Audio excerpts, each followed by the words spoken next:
ये रोड के जो हालात थे वो बताएं ज़रा। जो पहले जो हालात थे इस रोड के, वो मैं आपको क्या बताऊं कि हम यहाँ पर खड़े नहीं सो सकते। तो हमारे को यहाँ पर चर्च जाने की या स्कूल जाने की या कहीं भी जाने की बहुत सारी मुश्किलात का सामना करना पड़ता था। अभी ये जो काम हुआ है 2 दिन का, ये किसने करवाया? ये हमारे खुदा के खादम पास्टर राशिद अनायत के हम खुदा के मशकूर हैं कि जिन लोगों ने हमारे ये काम किया था कि हम खुदा के घर में जा सकें और बहुत सारे जो काम हैं हम इस रास्ते में आने जाने वाले कर सकें। अभी आप खुश हैं इस काम से? जी, अभी हम सब बहुत खुश हैं। ये कि यहाँ पे रोड पे बहुत गंदगी थी, ये कि 2-3 दिन में बड़ी बेहतरी आई है। ये कि हमारे रोजगार में बड़ा नुकसान हो रहा था क्योंकि गंदगी की वजह से लोग पानी क्या जमा हुआ था और लोग आते नहीं थे क्या? जी हाँ, पानी बहुत गंदगी थी यहाँ पे जमा हुआ था, इसकी वजह से लोग नहीं आ रहे थे। ये कि अभी 2-3 दिन में बहुत बेहतरी है। ये किसने करवाया ये काम? ये हमारे पास्टर राशिद साहब ने, उनकी बड़ा हम शुक्रगुजार हैं कि हमारे रोड को साफ सुथरा करवाया। जी बेटा, क्या नाम है आपका? मुनस्सी। अच्छा मुनस्सी, यहाँ जो रोड के हालात थे आज से 2 से 3 दिन पहले, तो क्या हालात थे ज़रा बताएंगे आप? बहुत ज़्यादा गंद था, कीचड़ था बहुत ज़्यादा, अभी लेकिन सही हो गया है। अच्छा, आपको क्या परेशानी होती थी? यहाँ कस्टमर आते थे या नहीं? कस्टमर आके उधर से चले जाते थे, और क्या कहते थे कि भाई किस तरह आए? बोलते थे बहुत ज़्यादा कीचड़, इधर नहीं आना। अभी ये जो 2 दिन में काम हुआ है, और किसने करवाया ये काम? ये तो नहीं पता, लेकिन जिसने भी कराया बहुत अच्छा कराया है। वाह वाह, क्या शॉट खेला है। हाँ तो बेटा, ये रोड की जो हालात थे वो ज़रा बताएंगे आप हमें? जी, जैसे हम लोग पहले यहाँ क्रिकेट खेलते थे तो कुछ दिन पहले की बात है कि यहाँ बहुत सारा पानी था। अच्छा, इस रोड पर जो पहले जो हालात थे और पूरी तरह गंदगी थी, आप लोग क्रिकेट नहीं खेल सकते थे? जी, यही रीज़न है। अच्छा, यहाँ जो गाड़ियाँ आई सफाई सुथराई की, वो सारी किसने मंगवाई? वो पास्टर राशिद ने मंगवाई। अभी आप लोग खुश हैं? जी जी, बहुत खुश हैं। तो जी नाज़रीन, हमने जाना यहाँ यंगस्टर जो क्रिकेट खेलते थे उन्हें भी दुश्वारी थी, और किस तरह से ये रोड की सफाई सुथराई हो चुकी, और ये सारे बच्चे अभी अपनी क्रिकेट को खेल रहे हैं। इस रोड को पूरी तरह से क्लीन अप करवाया।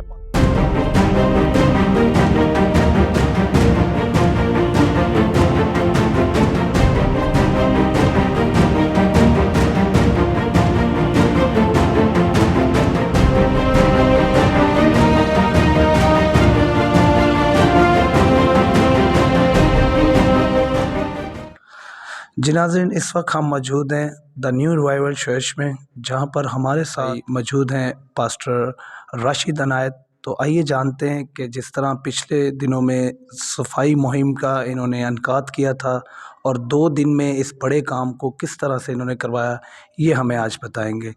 गुड इवनिंग पास साहब। Very good evening. जी पास साहब, कैसे हैं? खुदा उनका शुक्र है, मैं ठीक ठाक हूँ। बस सब पिछले 2 दिन में हमने मिलत न्यूज़ ने इस एरिए को वॉच किया, आपके क्रिश्चियन कॉलोनी गाज़ियाबाद को, और वहाँ पर बहुत बड़ा काम हुआ। तो किस तरह इस काम को आपने करवाया? इस काम के पीछे एक एहसास छुपा हुआ है और एक दर्द है। और जब मैंने इस एरिया को कई माह से मैं देख रहा हूँ कि यहाँ की गंदगी बढ़ती जा रही है, और उस पॉल्यूशन की वजह से और गंदगी की वजह से बीमारियाँ जो हैं घरों पर मुझे शिकायत मौसूल होती हैं कि किसी को ख़ारिश हो गई, किसी को और कोई स्किन डिजीज़ हो गई है, किसी को मलेरिया, किसी को डेंगू। और आप जानते हैं कि अभी कोविड-19 से भी हमारी जान नहीं छूटी है, और एक नई-नई वबाएँ इस गंदे पानी से जो जन्म ले रही थी। तो मेरे दिल में ये एहसास आया कि अपने लिए तो सभी जीते हैं, लेकिन औरों के लिए जीना ये बहुत बड़ा काम है। तो इसी एहसास ने की वजह से मैं मैदान में आया था कि मैं इस सारे काम को सरअंजाम दूँ। और अच्छा पास साहब, ये इसमें आपकी कोई टीम वर्क के जो लोग हैं जो आपके साथ थे, उनके बारे में आप बताएं थोड़ा? जी, मैं अपनी टीम के हवाले से ये बताना चाहता हूँ कि द न्यू रिवाइवल चर्च की जो यूथ है और इसके जो संडे स्कूल के असातिज़ा हैं और दीगर जितने भी हमारे इस खिदमत में मेरे साथ शामिल हैं, उन सब की मावनत हमेशा मुझे रही है।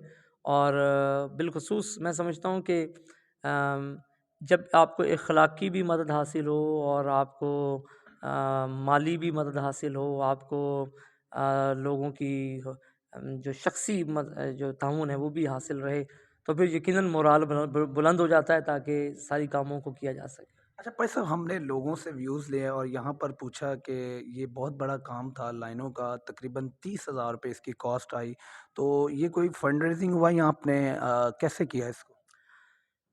मैं ये तो सचमुच ये बताना चाहता हूँ कि मैं चाहता ही नहीं था कि इसकी जो एक्सपेंस हैं वो ऑन एयर किया जाए या उसका इश्तिहार दिया जाए। मैं इसे अपने खुदा से अजर पाने के लिए कर रहा था कि ताकि पोशीदा रहे, क्योंकि यीशु मसीह ने भी फरमाया कि जब तेरा दाहिना हाथ खैरात करता है तो तेरा बायां हाथ उसे ना जाने। मैं इंतहाई पोशीदगी ही में करना चाहता था, लेकिन मेरे वर्कर्स ने जब आपने इनसे सवाल किया तो उन्होंने बता दिए, एक्सपेंस बता दिए। तो इस पर सिर्फ़ इतना ज़्यादा कुछ नहीं कहना चाहता, सिर्फ़ इतना कहना चाहता हूँ कि ये खुदा मेरा तो इस दुनिया में कुछ भी नहीं है। जो कुछ खुदावंद ने मुझे दिया मैंने उसे उसकी मखलूक के लिए खर्च कर किया है, और ये पॉकेट मनी थी। अच्छा भाई साहब, आपका एरिया काफ़ी बड़ा है और लेकिन पीछे 2 दिन बारिश हुई और उसके बावजूद गटर ब्लॉक्स नहीं हुए और काम बहुत बड़ा हुआ। तो आप उनके बारे में क्या कहना चाहते हैं? और इलाके के जो लोग हैं जो मौजूदा आपके साथ इस खिदमत में हैं, पासबान हैं, क्या उन सबको ये राय आप उन्हें क्या बताना चाहते हैं कि ये काम करवाने से कोई आपके साथ आया या आप अकेले ही इस काम को आगे मज़ीद चलाएँगे? अभी तक तो ख़ैर किसी ने मेरे साथ खड़े होने का मुझे यकीन नहीं दिलाया और ना ही मुझे कोई प्रपोज़ल दिया है। लेकिन मैं खड़ा हूँ और the church council for all denomination के तमाम पास्टर्स, बिलख़ुसूस रेवरेंड बिन्यामीन ज़िया साहब जो चेयरमैन हैं अलायंस के, तमाम चर्चिज़ के अकाबरीन की तरफ से मुझे बड़ी हौसला अफ़ज़ाई है कि वो मेरे साथ खड़े हैं इस काम में। और रही बात तमाम सियासी पार्टियों की, याद रखिएगा कि सियासी कोई भी पार्टी है, सियासत का जो असल स्पिरिट है वो है ही ये कि इंसानियत के लिए की भलाई की जाए और उनके लिए आसानियाँ पैदा की जाएँ और उन्हें अच्छा माहौल फ़राहम किया जाए। तो वो सब अपने-अपने हिस्से को अदा कर रहे हैं और मैंने कोई उनके ऊपर कोई फ़ोकियत नहीं मुझे मिल गई या मैंने उन्हें कोई डिफ़ीट नहीं कर दिया।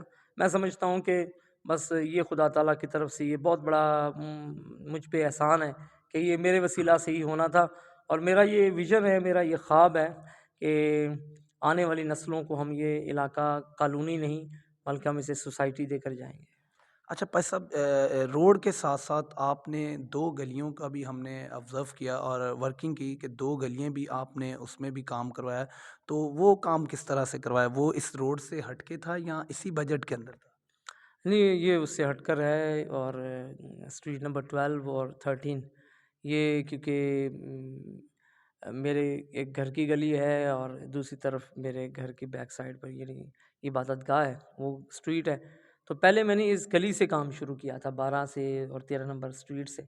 और जब मैंने इसे कर रहा था तो मेरे दिल में ये एहसास जगा कि मैंने अपना दरवाज़ा और अपना 2 गलियाँ तो साफ़ कर ली हैं, तो इससे इलाके की सूरत-ए-हाल नहीं बदलेगी 2 गलियों से, बल्कि जब मेन रोड हम अगर ये साफ़ हो जाए तो फिर सूरत-ए-हाल यकीनन तब्दील हो सकती है। तो इसी जज़्बे की बिना पर को बुनियाद बनाते हुए खुदा ताला ने मेरी मदद की और सारी चीज़ों को मैंने सरअंजाम दिया। तो आप अवाम को भी इस वक़्त मैसेज क्या देना चाहते हैं?